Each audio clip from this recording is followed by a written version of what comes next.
Muy bien, déjenme invitarles a abrir sus Biblias a Mateo 18 y estamos en versículos 15 hasta 20.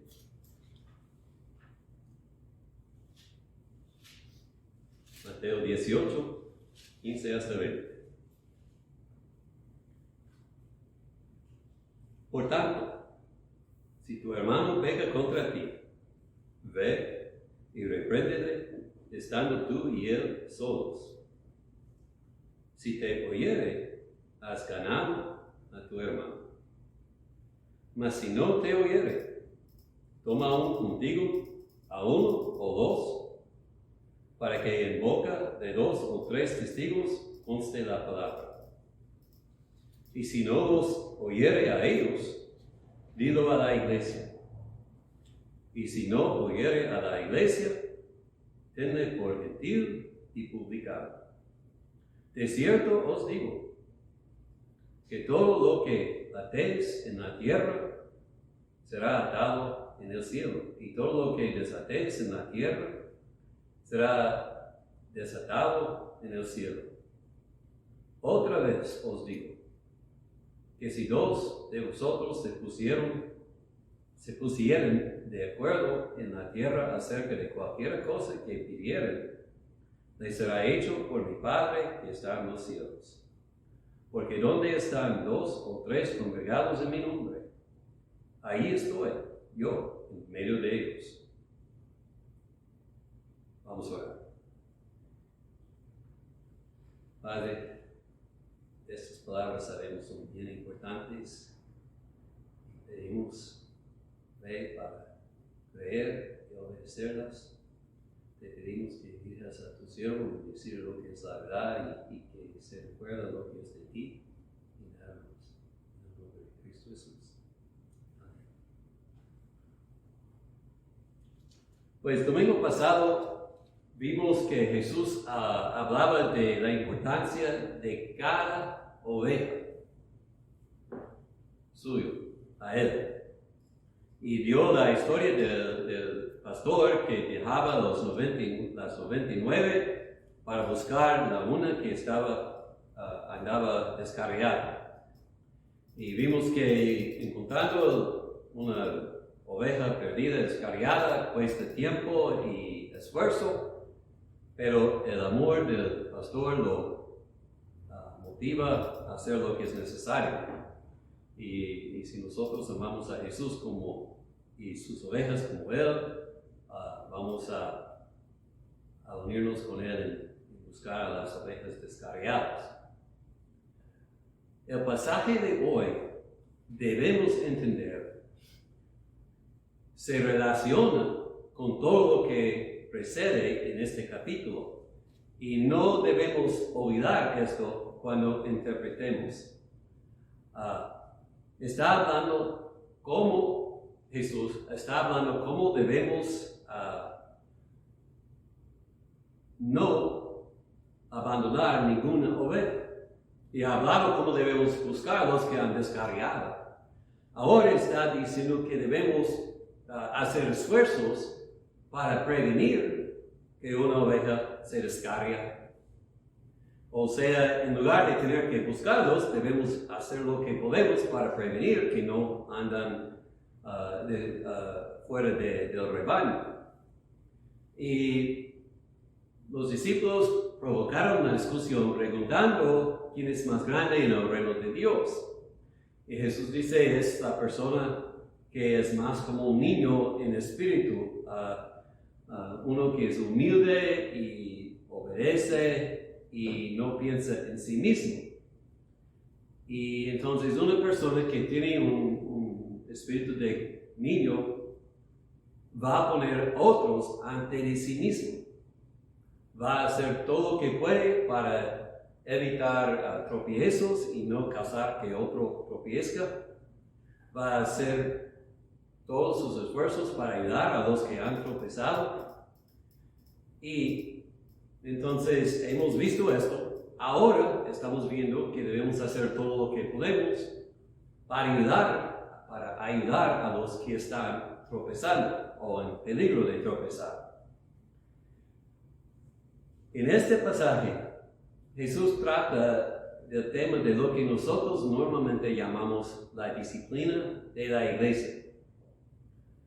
O sea, la iglesia tiene la obligación de guardarse pura y tenemos que entender que en respecto a esto, la meta es que ayudamos a los que tropiezan en el pecado para que se arrepientan y regresen al camino derecho que va al cielo. Entonces, todo lo que Jesús dice aquí, aun cuando dice que debemos reprender al hermano, está hablando en el sentido en que estamos buscando ayudar a almas, seguir y obedecer a Jesús.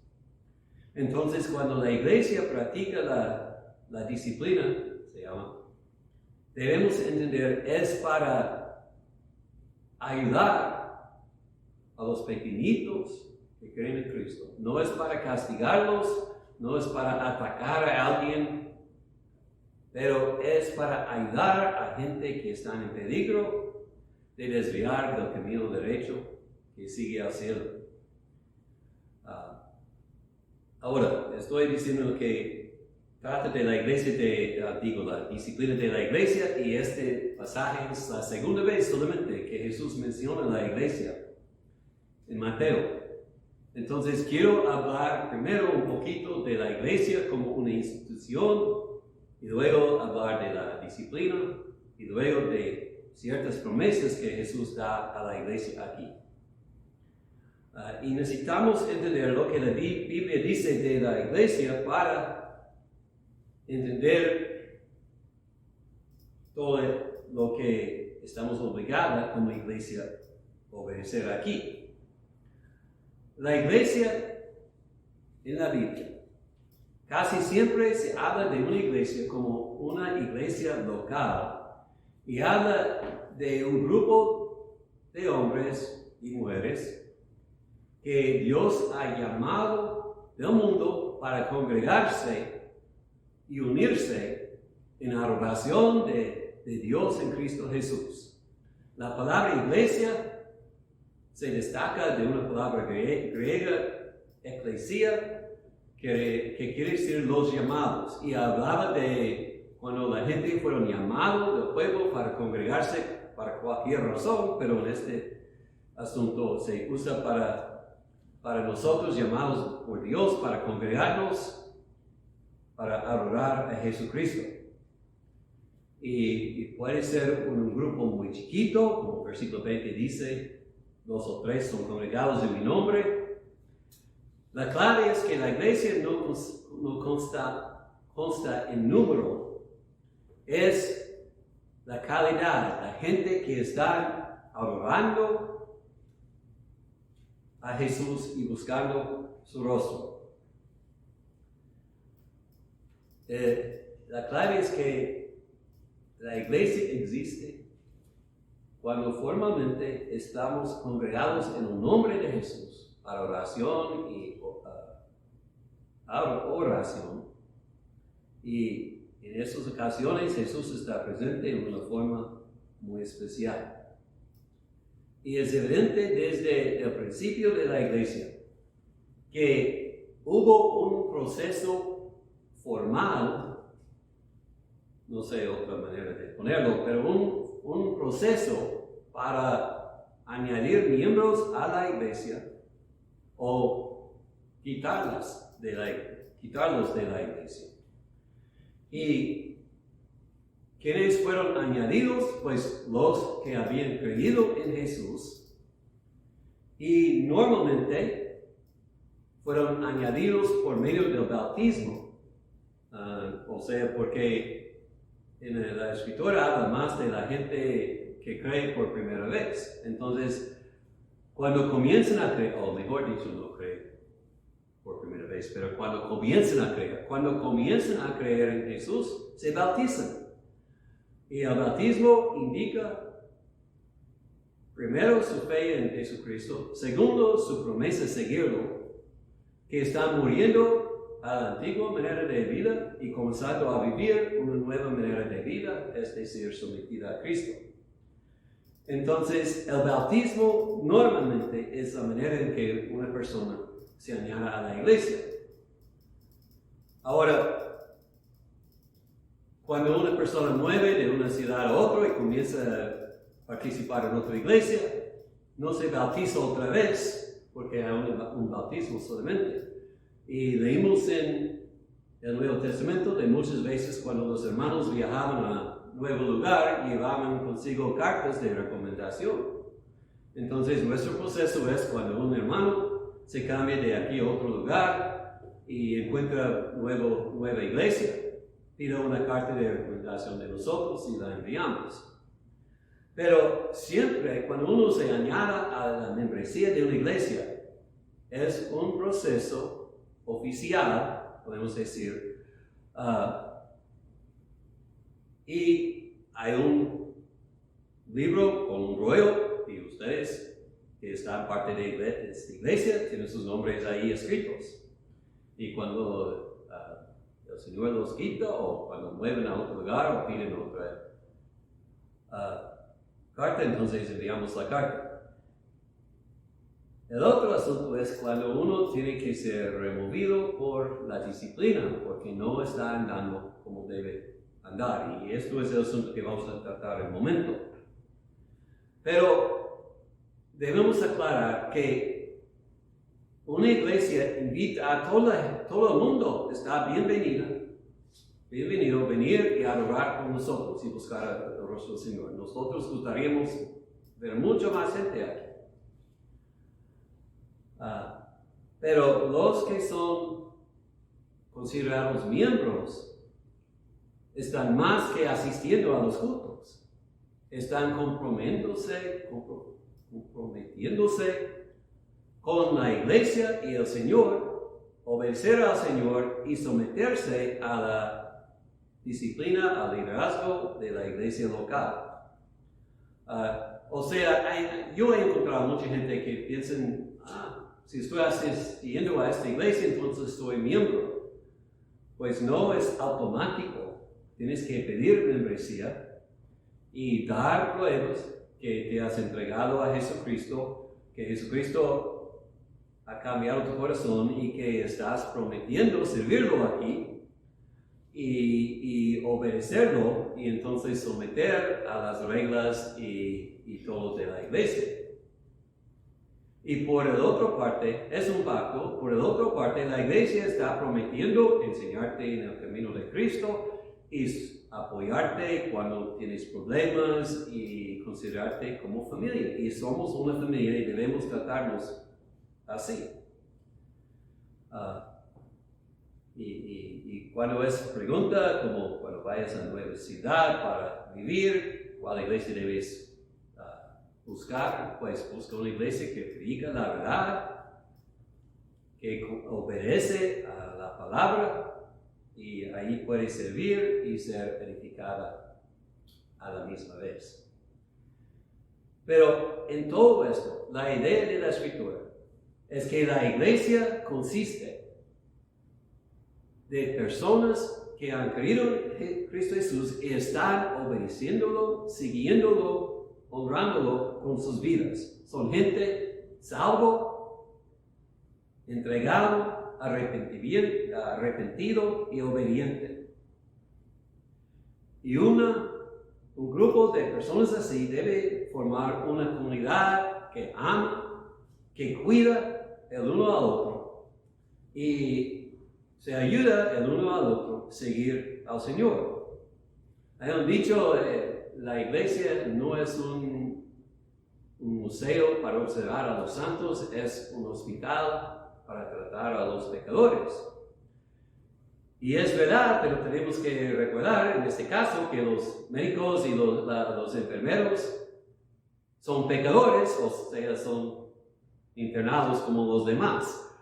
Estamos ayudándonos, nadie es perfecto, pero todos nosotros estamos unidos en esta cosa, que estamos siguiendo a Jesús y tratando de hacernos más como Él cada día.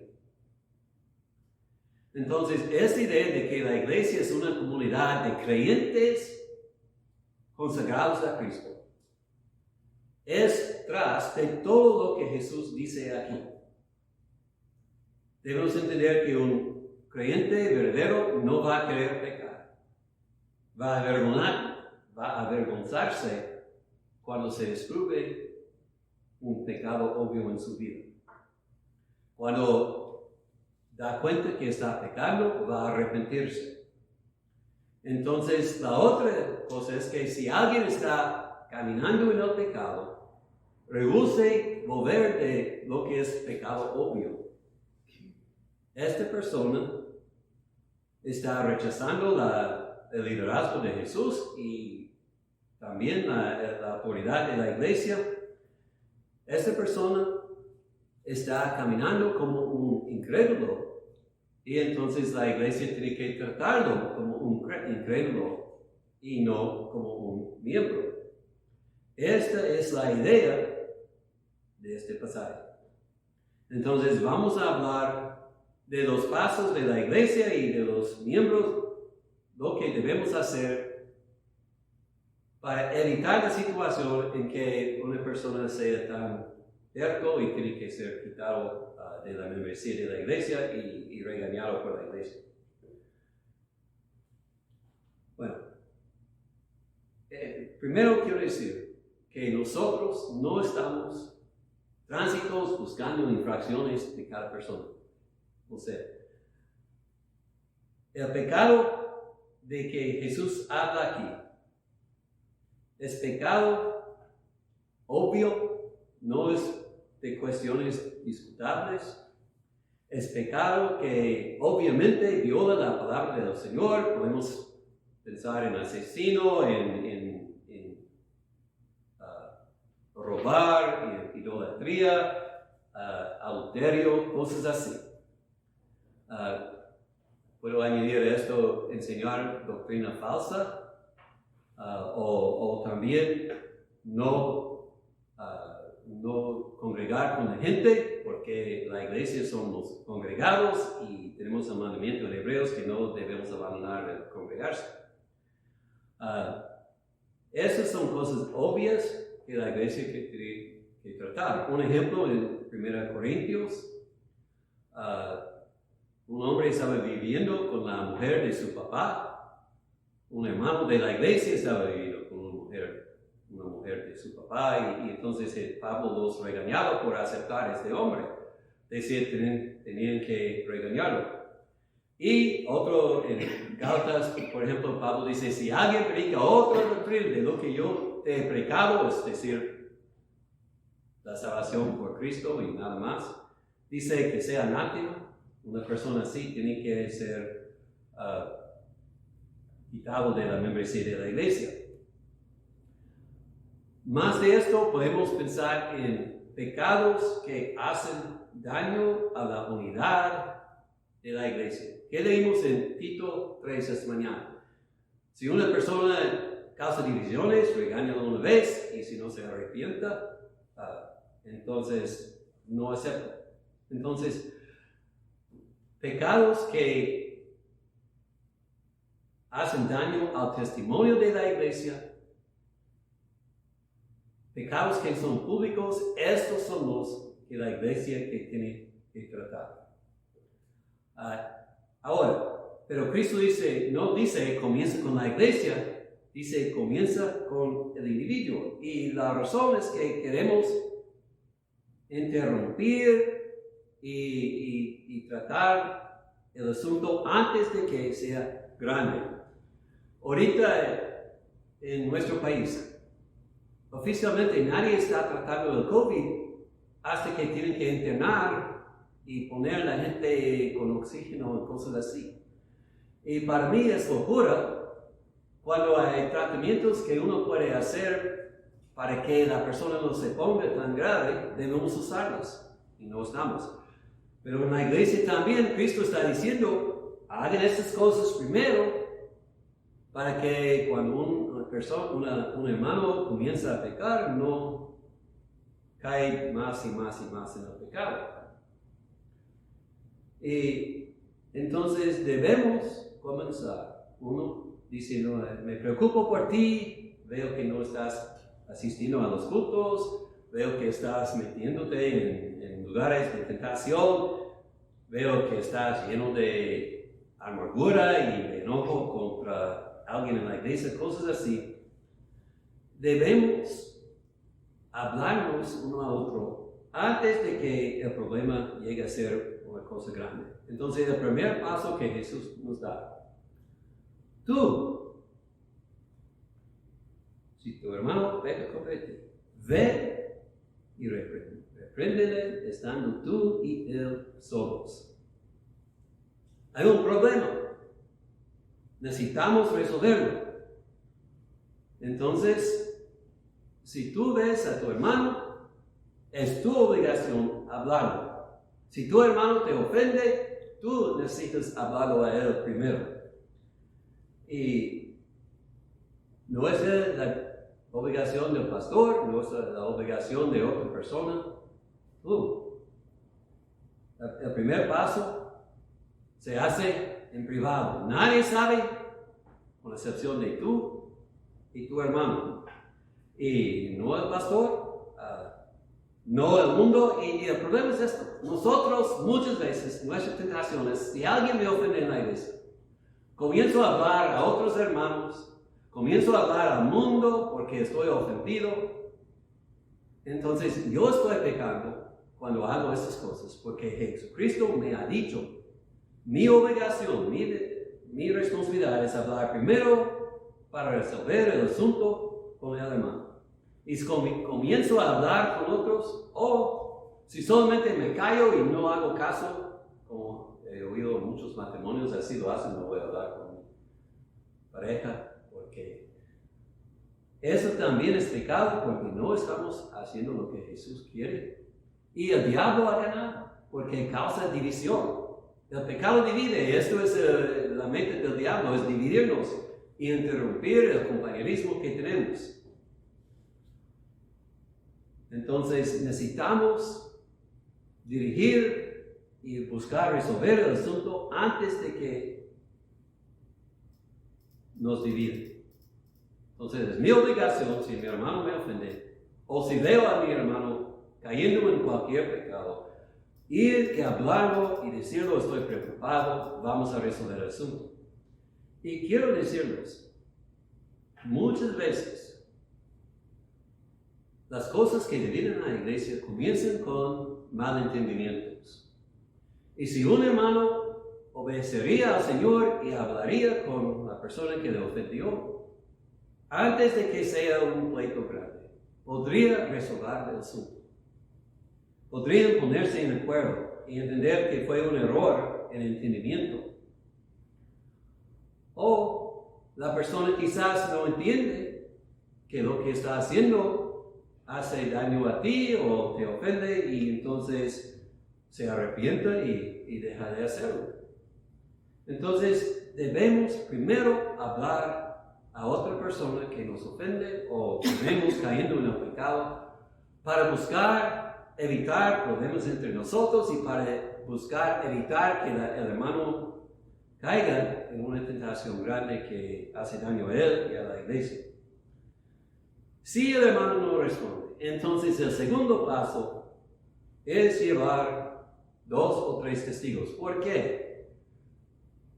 Puede ser que yo estoy el que anda mal. Entonces, llevando gente imparcial, ellos pueden decir, porque somos hermanos, estamos buscando el bien de todos, ellos pueden decir a mí: tú eres y necesitas corregirte. O si el otro, entonces pueden decirle a él. Pero es que necesitamos personas imparciales. Entonces el segundo paso es cuando puedes hablar al pastor o a los diáconos, o quizás, si es cosa entre mujeres, unas hermanas respetadas, maduras.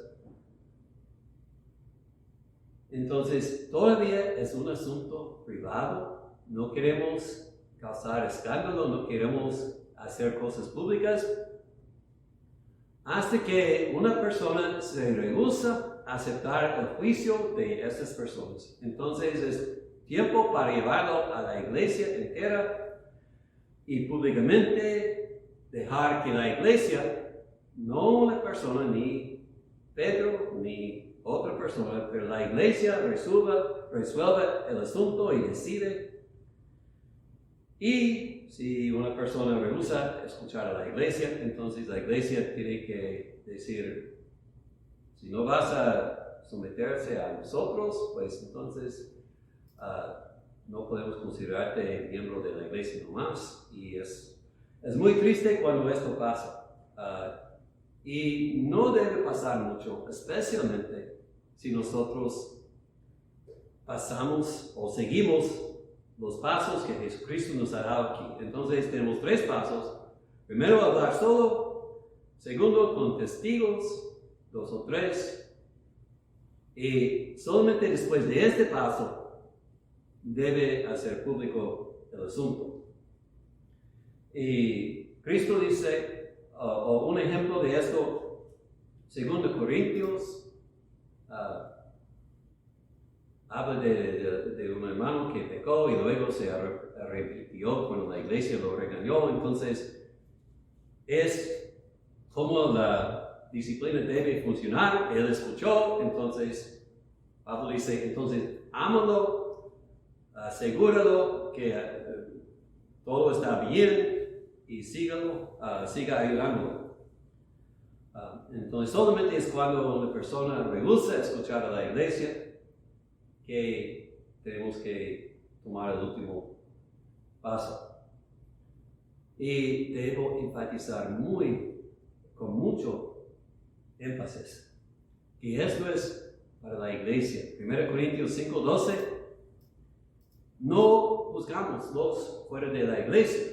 La iglesia solamente tiene autoridad sobre sus miembros.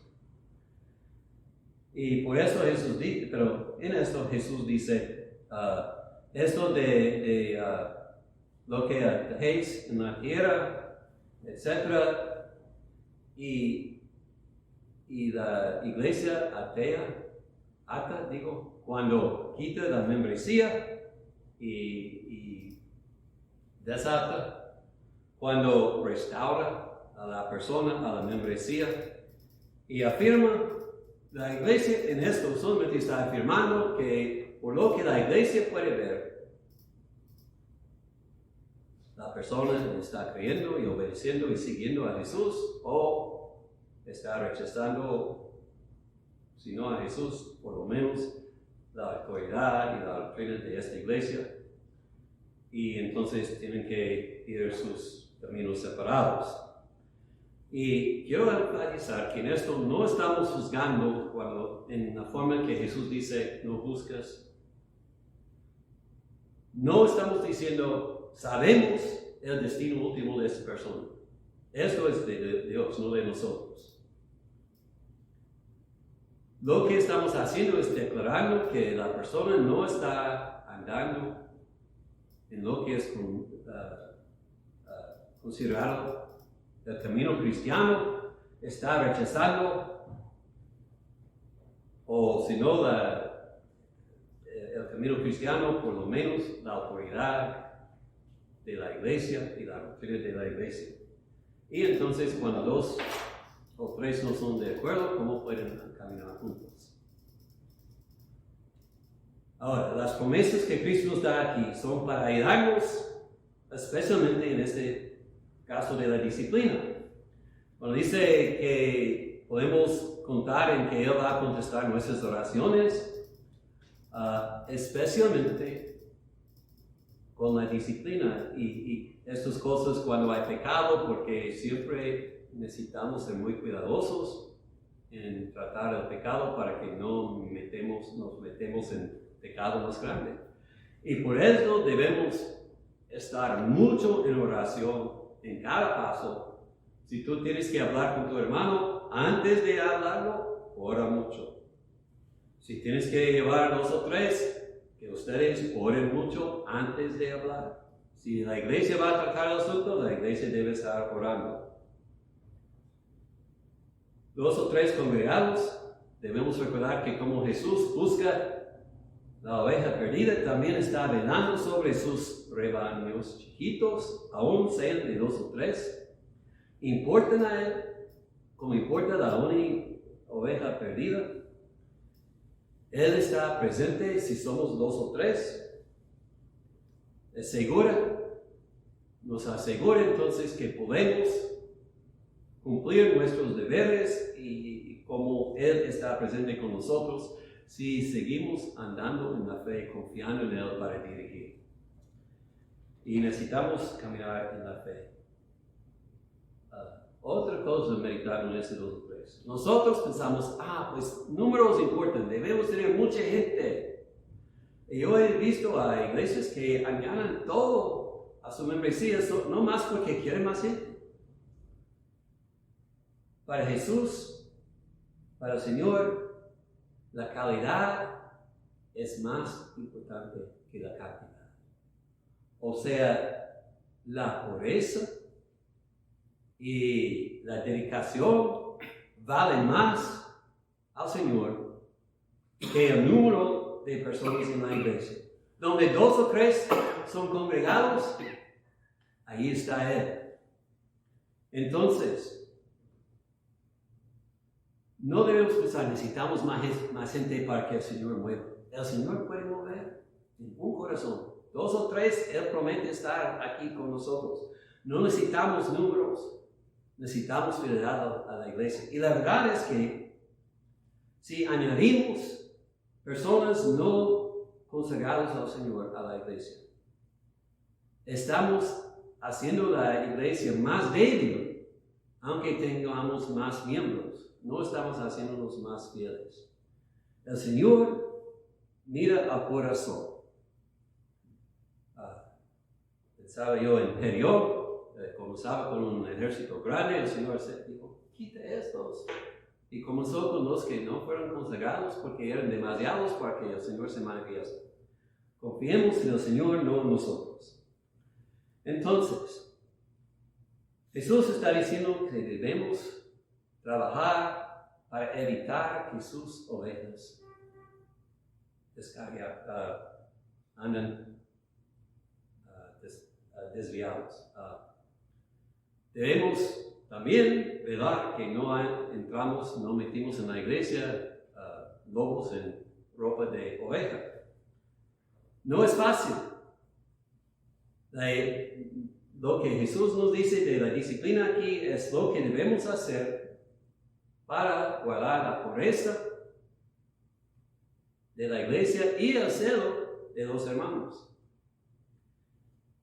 Y la iglesia batalla muchas veces porque nosotros no queremos disciplinarnos a nosotros mismos, entonces no queremos criticar a otros, o sentimos muy incómodos para hacerlo, pero no debemos pensar en eso.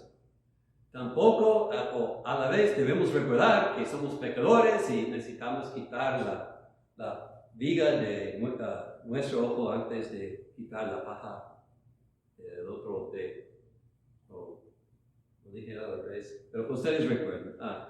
O sea, tenemos que hacer todo con humildad, recordando que nosotros somos pecadores también. Y la meta es importante decirlo, es siempre ganar al hermano a seguir a Cristo otra vez y prevenir que el pecado interrumpa su compañerismo con Cristo. Si no estoy buscando el bienestar de mi hermano, debo callarme y orar hasta que pueda buscar el bienestar de él. La oración, el liderazgo del Señor son importantes y necesitamos hacer todo por oración. La membresía en la iglesia es un privilegio grande, pero también es una responsabilidad. Y nosotros tenemos que conducirnos bien para no avergonzar a Cristo, para no avergonzar a la iglesia, para no causar divisiones y para que podamos ayudar al uno y al otro a seguir a Jesús. Vamos a ver. Padre, ayúdanos a buscar la unidad y la salud de la iglesia en toda ocasión. Si necesitamos dar la otra mejilla cuando sentimos que hemos sido pegados para guardar la unidad. Ayúdanos en hacerlo. Ayúdanos en hablar a gente que está desviando del camino derecho. Si tú lo pones en nuestro corazón, hablarlos con amor, con sensitividad, buscando su bien y no buscando nuestro orgullo o cosa otra. Padre, ayuda a la iglesia a obedecerte, someterte a ti y honrarte en todo tiempo. Si hay alguien que no se ha sometido a Cristo todavía, escuchar ese mensaje. Que vea que tiene una obligación, obedecer a Cristo, que es unirse con la iglesia, no es lo que salva. Uno necesita un movimiento de Cristo en el corazón para que se arrepienta y se entregue a Cristo, para que rinde su vida a Cristo y obedezca tu palabra. Si alguien escuchando que no se ha hecho todavía, hoy concede la fe, concede a esa persona fe para creer y obedecer y seguir adelante. Y que tu iglesia sea pura y manifiesta tu santidad en el nombre de Cristo, que lo pedimos por. Amén. Buenas. Yo quiero añadir unas cosas de lo que dije esta mañana. Por falta de tiempo, yo creo que no mencioné dos cosas muy importantes. La primera es que este asunto de la iglesia, de la disciplina de la iglesia, pertenece a los miembros de la iglesia. No tenemos autoridad sobre los del mundo y aún tampoco de miembros de otra iglesia. Entonces, si hay problema con un hermano en otra iglesia, podemos hablar de ese hermano a hermano. Este es cierto y debemos hacerlo. Pero una iglesia tiene autoridad solamente sobre los miembros de esta iglesia. Y mucho menos de tratar de disciplinar hermanos de otra iglesia, debemos tratar de disciplinar al mundo. Pablo dice en 1 Corintios 5:12 que estas cosas son para la iglesia y que no debemos juzgar los del mundo. Y en el sentido que él usa la palabra juzgar, está hablando de decidir si el hermano está siguiendo a Cristo y a la disciplina. No juzgamos el destino último de nadie, esto solamente sabe Dios, pero sí tenemos la obligación juzgar si están unidos con nosotros, si están siguiendo al Señor con nosotros, o si están haciendo cosas que interrumpen la unidad y el testimonio de la iglesia. Entonces juzgamos hechos, no motivos, y en este sentido sí la iglesia tiene obligación juzgar y disciplinar a sus miembros, sus hermanos. Entonces esta es la primera cosa. Es para la iglesia local y solamente. La segunda cosa es que cuando Cristo dice que alguien que rehúsa la disciplina debe ser tratado como cobrador de impuestos o gentil, no está diciendo que debemos despreciar a la persona. Está diciendo que la persona anda como un perdido, entonces debemos pensar en la persona como perdida y buscar ganar a la persona a Cristo. Una oveja, si descarria un poquito, debemos buscar corregir y traer al rebaño otra vez. Pero una persona que rehúsa la disciplina está diciendo en efectivo, no soy salvo, no quiero seguir a Cristo, o por lo menos en esta iglesia. Y entonces debemos considerar a la persona no un hermano de la iglesia. Y entonces, ¿qué hacemos con las personas que no son hermanos de la iglesia? Pues buscamos ganarlas a la verdad, a Cristo y a la obediencia al Señor. Y esto es como debemos tratar a una persona que consideramos como gentil o cobrador de impuestos. Debemos recordar que Cristo fue amigo de tales personas y nosotros también debemos hacer amigos a ellos. Entonces, Es una pregunta de ganar a los perdidos y preservar a los hermanos. Quise añadir esas cosas para aclarar. Gracias y espero que este mensaje sea una bendición para todos los que escuchan.